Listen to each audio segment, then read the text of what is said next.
एगो बहुत छोट कविता बाटे हमार जौना कि अभी हाल में अखिल भारतीय भोजपुरी साहित्य सम्मेलन में के पटना में प्रस्तुत कैले रहनी कि कबले चलिए भैया मजा बा यार मिलौल में हमारे भोजपुरी कविता का नाम बाटे कि कबले चलिए भैया आपस में मार कटौल। कबले चलिए भैया आपस में मार कटौल, हिंदू मुस्लिम जात पात से बरकल ई बरकौल।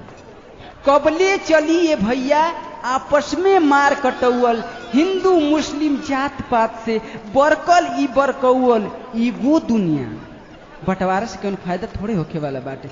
काहे कि केकर उदाहरण आप लोग देख सकत पानी जा कि एगो दुनिया बांट बांट कई देश बनावल गई। एगो दुनिया बांट बांट कई देश बनावल गईल। अलगे अलगे देश में अलगे भेष बनावल गईल। देश बटल राज्य जिला में, राज्य जिला गांव टोला में, टोला के गलियन बांट दिहलस, अंगना बटलस खोला में। अरे अब तो बाकी खुद के बांटल, अब तो बाकी खुद के बांटल, पूरा होत जुझौल में। अरे राना के बतिया जे मानव, मजा बयार मिलौल में। राना के बतिया जे मानव, मजा बयार मिलौल में। और एगो हमार भोजपुरी के भाव कविता बाटे जे के बहुत लोग पसंद कैले बानी। वो कविता के हम आप लोगों के बीच में प्रस्तुत कर रहे बानी। आप लोग हर शब्द पर ध्यान दें जा तो कविता के अर्थ समझ में आई कि भोजपुरी के भौआ घटल काहे जाता, भोजपुरी के भौआ घटल काहे जाता, एके अदमिया बटल काहे जाता। भोजपुरी के भौआ घटल काहे जाता, एके अदमिया बटल काहे जाता। का राखल बाटे ई जिंदगी में भैया, ई अपने में अपने कटल काहे जाता, ई अपने में अपने कटल काहे जाता।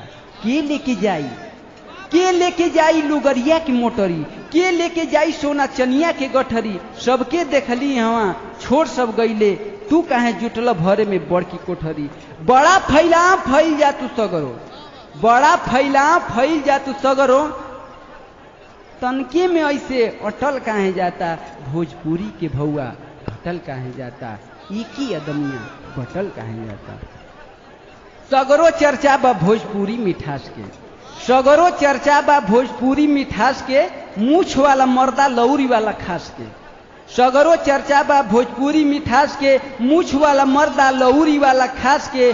बोलिया से अलगा पहचान बनल जग में, भीखा साहब हरिश्चंद औरी कबीर दास के।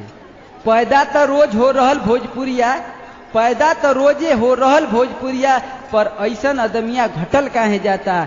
एक ही अदमिया बटल काहे जाता, एक ही अदमिया बटल काहे जाता। सीमा पे गर्दा मचौलस जवनवा, खेत खलिहानी में गांव के किसनवा।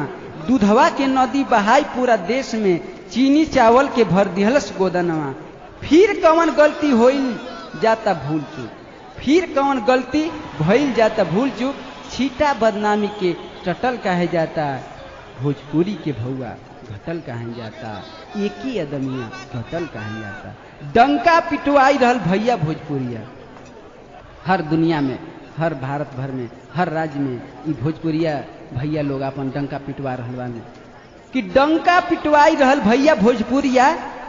IAS PCS छोटकी बड़की नौकरिया, सबही शहरिया के बड़ बिल्डिंगिया खड़ा कर दिहल कर के मजूरिया। देशवा के कोना कोना नाम लिखवाई रहल, देशवा के कोना कोना नाम लिखवाई रहल। इन्हें बदनामी से रटल काहे जाता, भोजपुरी के भौआ घटल काहे जाता।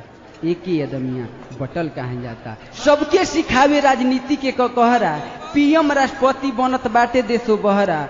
सबके सिखावे राजनीति के कहरा, आ PM राष्ट्रपति बनत बाटे देशो बहरा। अब बोलिया अंदाज से बैठल सबके दिल में, जाई के विदेशों में छाप छोड़े गहरा।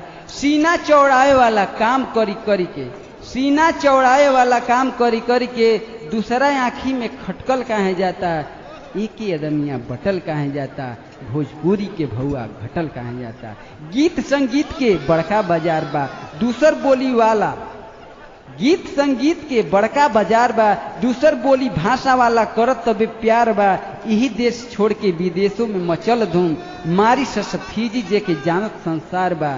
देख देवे के होखेला जब इनाम पुरस्कारवा, देवे के होखेला जब इनाम पुरस्कारवा, त गायक भोजपुरिया छटल काहे जाता, भोजपुरी के भौआ घटल काहे जाता, एक ही अदमिया बटल काहे जाता। भोजपुरी माटी वाला हिंदी में लिखत बाटे, भोजपुरी माटी वाला हिंदी में लिखत बाटे, आई के विदेशी भोजपुरी भी सिखत बाटे।